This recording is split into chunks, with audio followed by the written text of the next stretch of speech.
This is WrestleLine. I'm your host, John Scott, and of course, joined by Matt Essex. Every week we go out and do this podcast on wrestling. Every couple of weeks, sometimes, depending on what's going on and what's going on in and around our lives as well, because it can get quite busy.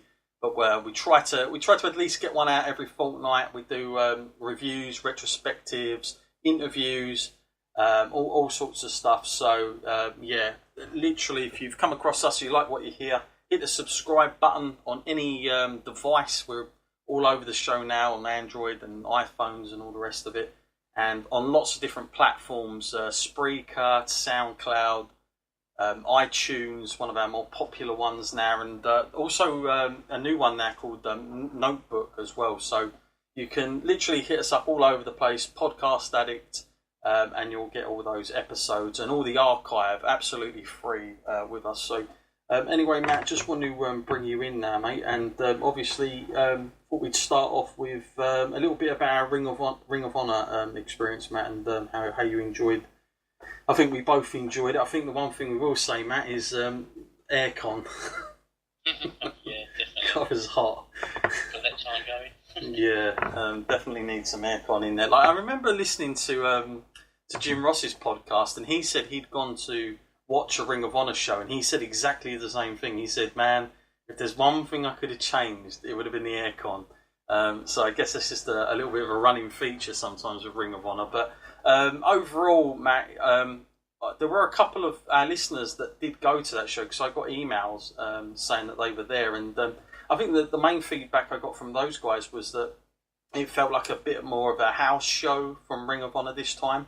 And but nonetheless, always as usual, Matt delivered a pretty impressive showing, especially like the main event we got and a few of the matches in between. I certainly enjoyed. Well, what did you make of the overall product, Matt, and seeing Ring of Honor not at York Hall this time, but slightly a different take of it? But as always, Matt, I always say this is probably one of the best fan interactions you're going to get with the wrestlers. For those that don't know, if you are interested in Ring of Honor and you like a lot of the wrestlers, it's so easy and accessible to just go up to these guys and literally talk to them or get their autograph. It's so easy.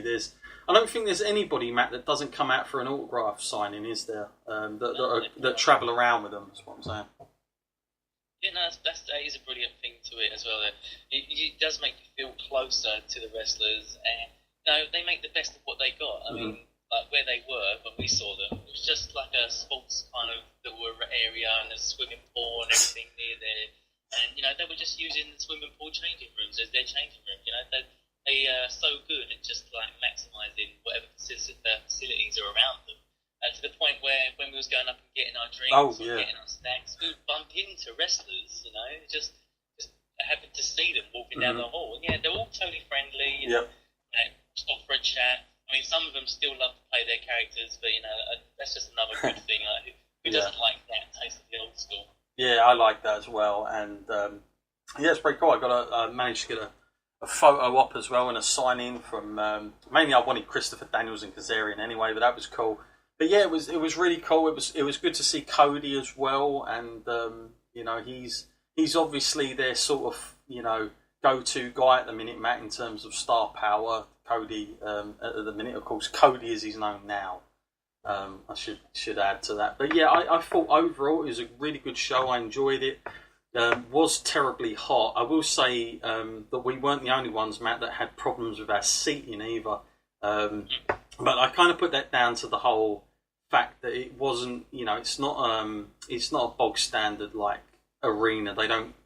They're not used to that kind of thing, I guess, and they're using people that like work in a sports centre type environment. So it's just difficult, I guess, to have staff on hand that are going to know everything about it. Whereas, of course, if you go to sort of venued places that have boxing or wrestling or whatever MMA, they're kind of much more used to where the seating arrangements needs to be. But it was almost like at first, Matt, it was a free for all, just go where you want. Because the staff just didn't have a clue themselves. But we finally did get seated and rooted down. And I enjoyed the show. I thought that the overall show was really good. We also saw Bubba as well. I didn't expect to see him there that night, that day either. So that was cool to see him. And also there was a challenge made, wasn't there, Matt? There was a few things that were setting up the All In pay-per-view that everybody's getting behind now, which was quite cool as well. But yeah, overall, Matt, was there anyone that impressed you the most as far as talent that night that took your eye? So I just choose just like a few people because like everyone on there was super talented. Mm-hmm. I mean, Toroyano, I mean that guy, you know, he was so funny. I mean, I thought I was not going to like the guy in person, but when I saw him, I could see how he gets away with what he does, and that's just another example of how to do comedy right in wrestling. There's so many examples when I see it, and I just hate it when they mix wrestling with comedy like that in the ring. But at least that guy gets it right. Yeah, sure.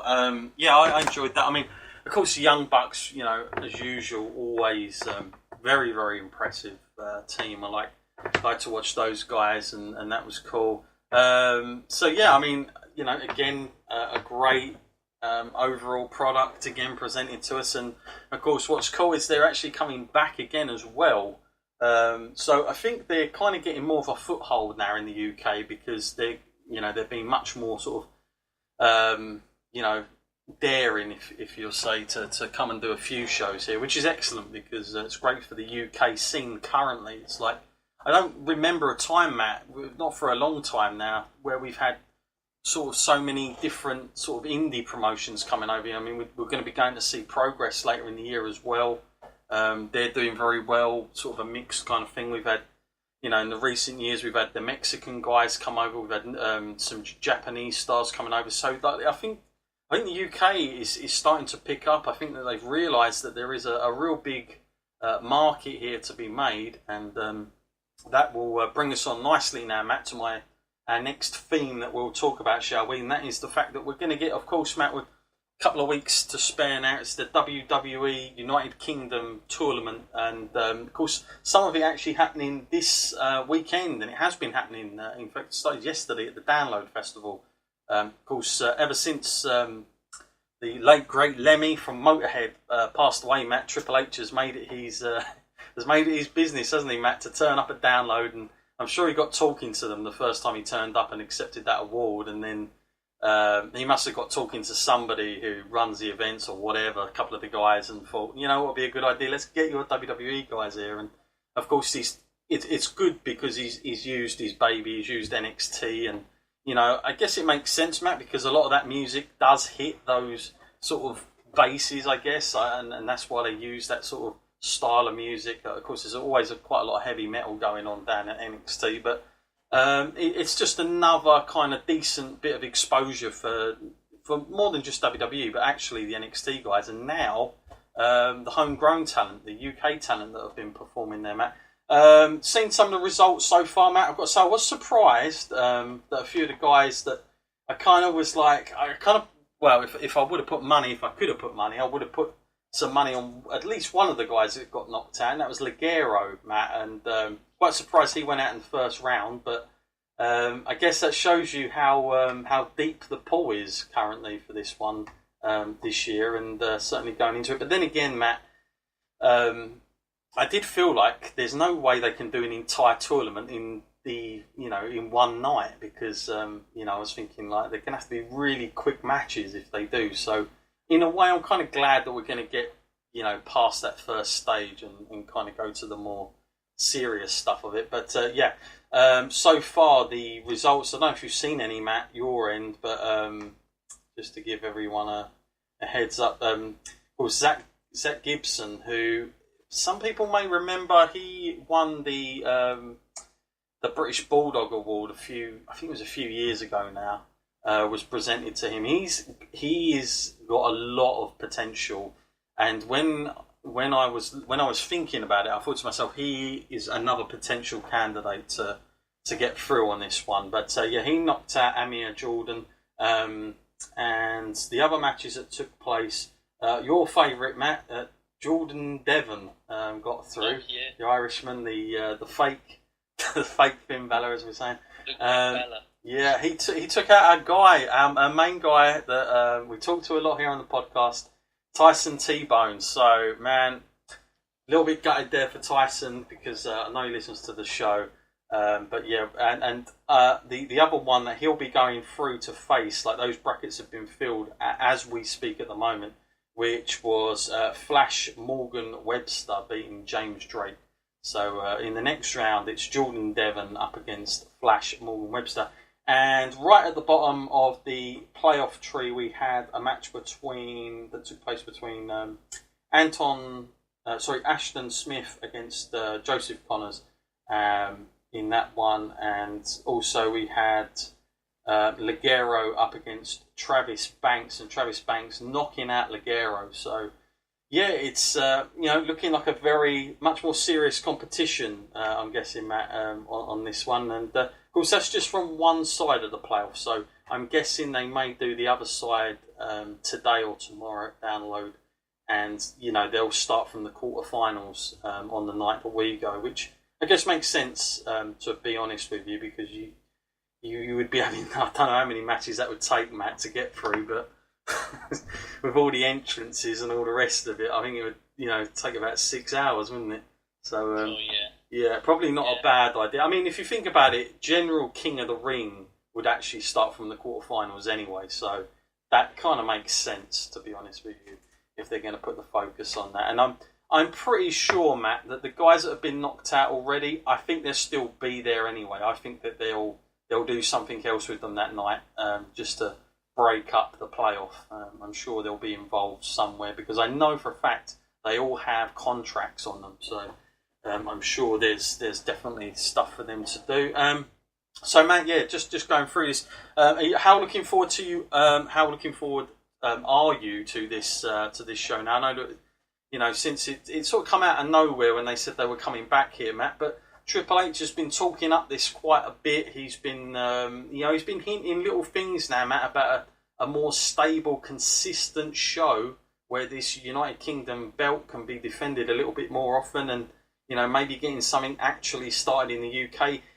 For your mind, Matt, do you think that's on the cards, or do you think that this is again just a one-off thing and we may have to wait a little bit more longer for this to become a more regular fixture in the UK?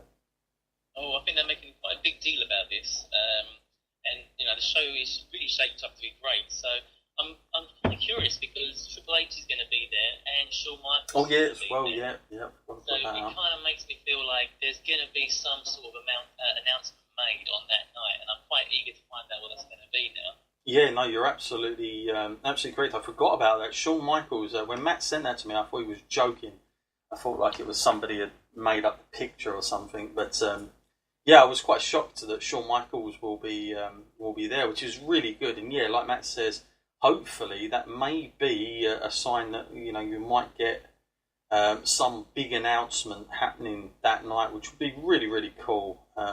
If that was the case, I'm sure that. And also, what also came out earlier this week as well, Matt, I don't know if you read, is that Johnny Saint was named the general manager of WWE's United Kingdom brand, which is also quite a telling thing as well. So, I'm kind of thinking, why would they announce a general manager just to sort of, turn up once every year, But I could be reading too much into it. What do you think about that announcement, though, Matt, for Johnny Saint, for big legend here in the UK?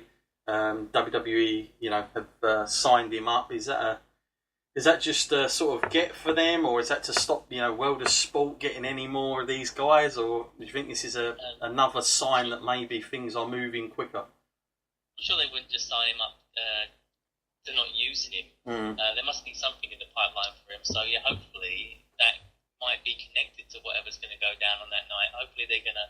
I mean, ideally, we'd love it if they turn around and say there's going to be a show in the UK, on however often. It wouldn't even bother me whether it was like once a month or whatever, just as long as there was a show. Yeah, I agree. I think like once a month would be, fantastic to start with. I mean, get going with that, and then, you build these things up as you go. I mean, here's the thing. If they do it, Matt, they can put this on WWE Network. It gives another reason to get the network for the UK fans would be, okay, you can now see your favourite indie guys. And, I know people wouldn't believe it, but there are genuine just sort of indie UK fans that don't actually watch the WWE product, but they actually follow these guys around. So, it would be another sort of, a niche of an audience